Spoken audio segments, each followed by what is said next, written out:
Next, on the Rockbridge Report, the President may not be able to make the decision when a COVID-19 vaccine becomes available. See what secret group gets the information before anyone else. And West Coast wildfires just keep burning. We'll tell you when they might slow down. And then, Shauna will tell you when to expect some colder weather.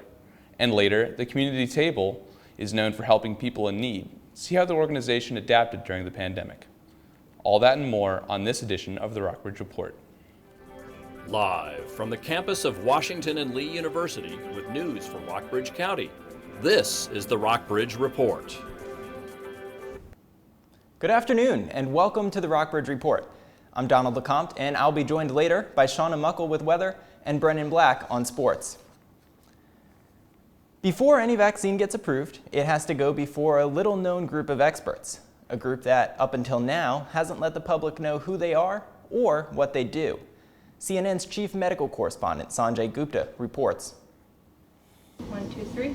If and when a vaccine is made available, may not be up to the president alone, or even the FDA for that matter, because there is a small secretive group that sees the vaccine data before anyone else. This all gets decided by a group called a Data and Safety Monitoring Board. The DSMB, as it is known, is a group of experts in all sorts of areas, like statistics, ethics, vaccine development. They are the only ones to get a few, quote, unblinded looks at the data as it starts to come in. They know who got the vaccine, who got the placebo. They're the ones who figure out whether it's time to say this is working. That's not a political decision. They are the ones that can advise the companies to apply for FDA review, or they might bring a trial to a halt. And right now, they have one of the most monumental tasks in the world. We want to know they're fully independent, that they have no prior, relationships with the company, so they're not conflicted in any way. The members of the board do go through a fairly exhaustive vetting process, but these are perhaps the biggest questions. Can the DSMB be trusted? Do they have financial or political conflicts? Can they be pressured? What they don't want is their members of their committee being besieged by outside people trying to find out what's going on in the trials. When asked about President Trump's involvement in the vaccine process, Susan Ellenberg, who serves on COVID-19 DSMBs, said, quote, "We've certainly never been in a situation where the national leadership has seemed to be so directly involved in these kinds of processes." She continued by saying, quote, "I think we're in uncharted territory here. Who knows what the administration is going to do?" President Trump has hinged part of his campaign on optimism for a vaccine soon, while Joe Biden says he's been told one will not be widely distributed this year. The CDC is extending a no-sail order. Passenger operations on cruise ships are now suspended through October 31st. This includes any ship with the capacity to carry at least 250 passengers in U.S. waters. The previous order expired on Wednesday. The CDC says since March 1st, there have been more than 3,600 reported cases of COVID-19 or COVID-like illness on cruise ships in U.S. waters. A federal health official says the CDC wanted to extend the order into next year, but failed to convince the White House to do it. Have you voted yet? Do you know who you're voting for? Well, the deadline for Virginians to register to vote is October 23rd. You can vote now by mail or by in-person absentee voting. To learn more about how you can vote or who to vote for, go to our website, rockbridgereport.wlu.edu. President Trump did not take long to select Judge Amy Coney Barrett as nominee to the Supreme Court. The offer was made on the same day the two met, which was less than 72 hours after Judge Ruth Bader Ginsburg died. That's according to Barrett's Senate's questionnaire, which was released Tuesday. Although the invitation was given to Barrett, President Trump reportedly told the press still that he was considering candidates for the vacant slot. Barrett officially accepted the nomination on September 21st. The Community Table, a local restaurant without a cash register, is now a drive-through without a cash register. The pandemic forced the organization to cancel its in-person dining experience in March. But as Jin Nee reports, the Community Table has figured out a new way to feed families in need in Rockbridge County. Every second and fourth Monday of the month, a group of Community Table volunteers gather at the parking lot of 350 Spotswood Drive.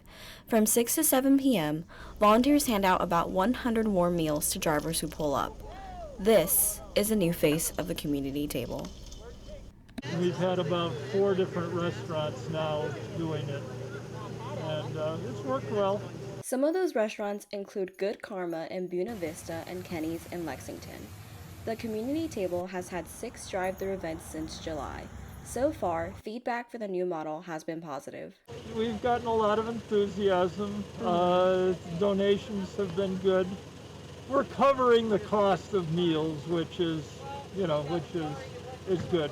But many volunteers said there was something missing. We had students, we had faculty, we had hospital workers, we had homeschoolers. It truly was a community, and not just people that were in need. And that's what I think is missing now, that we don't get that sense of community.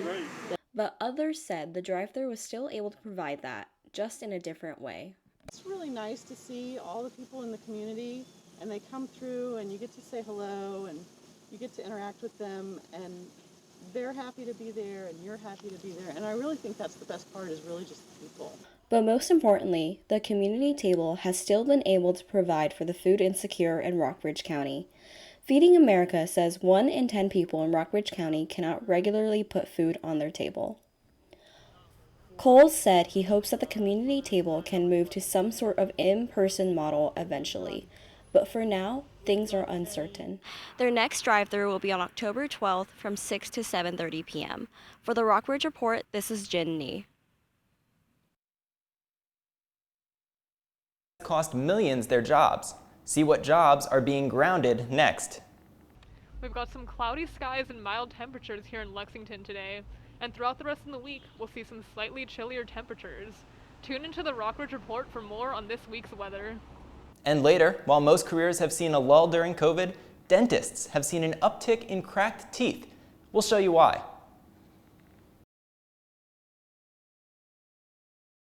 Welcome back to the Rockbridge Report.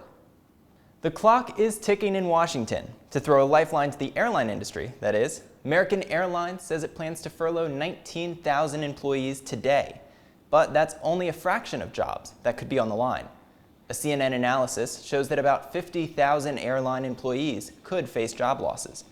Earlier in the day, congressional leaders and Treasury Secretary Steven Mnuchin were considering a multi-trillion-dollar stimulus package that would include $25 billion in help for the nation's airlines. Sources told CNN that the agreement needs more time and support to pass. Voters will decide between 2 candidates to fill an empty seat on the Buena Vista Public School Board. Annie LePere is up against interim member Mac Feltz.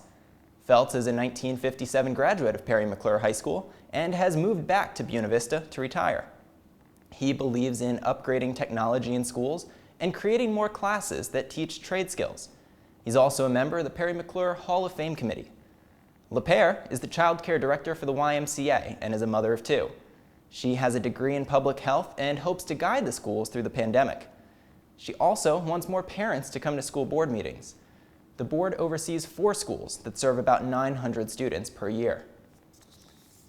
After the COVID-19 filled summer, all DMVs in the state of Virginia have reopened except for 2, and the Lexington location just happens to be one. Even when it reopens, it will have changed locations. Reporter Grace Mammon joins us from the site of the new DMV. Grace? Hi, Donald. Lexington drivers are still feeling the effects of the pandemic. Most DMVs in Virginia are back open for appointments, but the Lexington branch will remain closed until next year. It will reopen here in Stonewall Square Shopping Center in 2021. Although it's unclear which space the DMV will fill, the new building will be bigger to accommodate more customers and allow for easier social distancing. But until then, many Lexington drivers are out of luck for regular services. Now back to Donald in the studio. Thanks, Grace. Look for reporter Grace Mammon's full story on the rockbridgereport.wlu.edu. The administration announced on Wednesday that President Donald Trump is planning to cut refugee admissions by 3,000 down to just 15,000 in 2021. The president submitted his proposal to Congress less than 1 hour before the deadline for the fiscal year's figure was set to expire. The 40-year resettlement program has been dwindling under his administration, and the 2021 figure will continue to shrink it. The 2021 figure is a 16% reduction over 2020's admissions. Dentists say they are seeing more patients with cracked teeth, and they blame it all on the pandemic. They say people have more anxiety and stress from the general state of our country right now, and that's leading to people clenching their teeth and grinding their teeth more than usual. Dentists say it's usually happening at night, so your spouse or partner might be the only one to notice it. That grinding can lead to fractured teeth or damaged fillings and crowns. So go see your dentist before the problem worsens. And to separate your mind from your troubles, exercise regularly or try some meditation. Next on the Rockbridge Report, wildfires continue to keep burning through the West Coast. See what devastation they've caused. And then Shauna will show you the weather over the next few days. And later, tennis legend Serena Williams is only one big win away from tying a major record. But see why she has to wait a little longer to get there. Welcome back to the Rockbridge Report. I'm Shauna Muckle. The West Coast continues to be bombarded with wildfires during a record-shattering wildfire season that is still weeks away from ending. This, as firefighters struggle to contain 2 more blazes that threaten more homes. Daryl Forges has the latest. Smoke billowing, fire torching the West Coast. The latest, the Glass Fire in Napa and Sonoma counties and the Zog Fire in Shasta County are raging out of control in the northern part of California since igniting on Sunday, bringing more distress to a fire season that has already produced 5 of the 6 largest wildfires in the state's history. I looked back and the fire was coming over the mountain. I was on the phone with my son and I told him, I said, Skyhawk is doomed. They can't stop this fire. Some evacuees lost everything. 12 vehicles, 2 cabins. It's been in my family for 105 years. It's gone. Yep, all gone. The Glass Fire has consumed more than 48,000 acres and destroyed dozens of buildings. It's only 2% contained. The Zog Fire is just 7% contained and has ravaged through over 50,000 acres. The fire has claimed the lives of 3 people, destroyed around 150 structures, and is threatening more than 1,500 more. Fire teams are working to keep the flames from moving north towards Santa Rosa. We're going to be in this for a couple of weeks is my take on this, which means it's going to be kind of long and it's going to be painful for those that are dealing with it. Both blazes giving firefighters a headache during an already tumultuous fire season that's still weeks away from its potential end. I'm Daryl Forges reporting. We start up with a live shot of the Stonewall Jackson Shopping Center here in Lexington. Now today in Lexington, we have another cloudy, humid day with a high of 69 and a chillier low tonight of 47. We also have a bit more wind speed than usual at 8 miles per hour, and again, a fair bit of humidity at 64%. As you can see from the radar, we have no plans for precipitation for the next few days as we prepare for some sunny skies. Throughout the rest of the region, we're seeing cloudy skies across the board. In Buena Vista, we have a high of 70 degrees right now, and over in Lynchburg and Charlottesville, it's a fair bit warmer at 77 degrees, but again, still some of those cloudy skies. Over in Covington and Roanoke, we have some slightly cooler temperatures. In Covington, it's 66 degrees right now, and in Roanoke, it's 72 degrees. Now for the rest of the week in Lexington, we have a nice sunny weekend, as you can see. On Friday, there's a high of 67 and a low of 40, and throughout the weekend, there's also similar highs with 66 degrees and lows of 45 on Saturday and low of 49 on Sunday. As you can see, it's getting a fair bit colder in the night, so if you're going out in the evening, be prepared and bring a jacket. It warms a bit back up again on Tuesday with a high of 70 degrees and a low of 49. That's all I have for this week's weather. Next on the Rockbridge Report, the new NHL champions returned home to Tampa Bay. See how the city celebrated. And then, a volleyball league in Chicago has caused more than a dozen COVID cases. See how many people have been exposed. Welcome back to the Rockbridge Report. I'm Brennan Black. We had another great weekend of football. The Washington football team lost to the Cleveland Browns 34-20 as Browns running back Nick Chubb ran all over the Washington defense for 108 yards and 2 touchdowns. The Carolina Panthers bounced back with a 21-16 win over the Los Angeles Chargers, who started rookie quarterback Justin Herbert for the second week in a row after a team doctor accidentally punctured the lung of veteran quarterback Tyrod Taylor. The Baltimore Ravens had a tough 34-20 loss to the Kansas City Chiefs on Monday night as Patrick Mahomes lit up the Ravens defense with 385 yards passing and 4 touchdowns.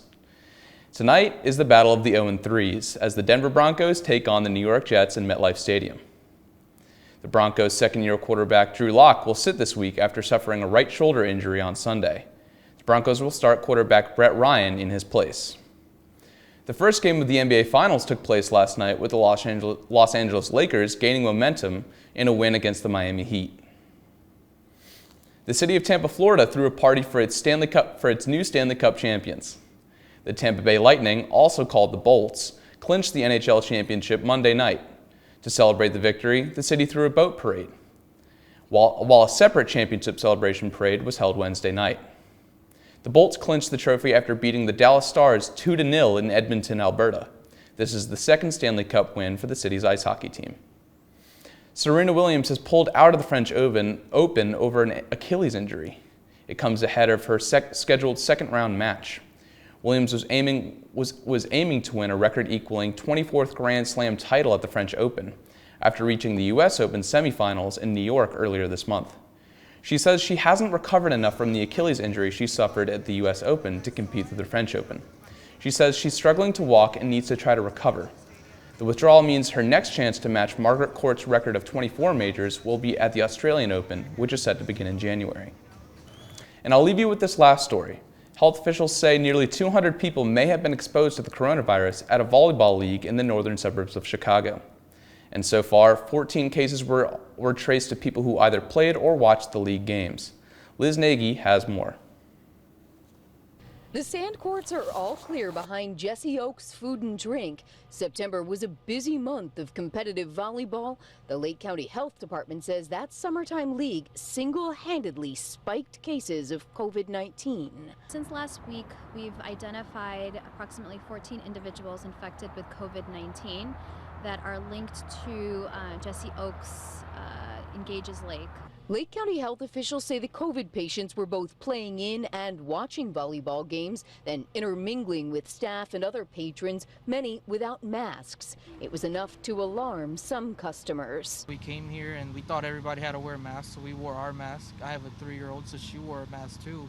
But it was just surprisingly to see the coworkers and just people hugging each other and playing and pretending like nothing's happening, and I'm like, we have to go. The health department says Jesse Oaks has suspended volleyball games for at least 2 weeks after they pinpointed the outbreak last week. According to Illinois public health records, Lake County's positivity rate has dropped more than a percentage point since the end of August, from 5.6% to 4.4% on September 26th. Still, health officials say this outbreak is reason not to let pandemic fatigue spread. People are tired of hearing about it so much, and we can't lose sight of the fact that the virus is still circulating within our community and that people are still getting sick. Remember those West Coast wildfires? Well, one small hero is helping extinguish the flames by force. Jeremy Roth has the heroic tale. Thanks to a young Star Wars fan, Oregon firefighters now have the Force on their force. When 5-year-old Carver learned of wildfires in his state, he wanted to help. So, as part of a donation drive, he sent a baby Yoda doll in a care package to firefighters, along with a note that read, "Here's a friend in case you get lonely." And the heroic responders loved it. Baby Yoda is now force fighting the fires alongside crews on the front lines. The doll's travels are documented in a Facebook group called Baby Yoda Fights Fires, and the page already has more than 25,000 followers. Carver's grandmother, who helped send Yoda, calls it a bit of sunshine during such a dark time. For Brennan Black, Shauna Muckle, and the rest of the Rockbridge Report team, I'm Donald LeCompte. Have a great night, and we'll see you next week.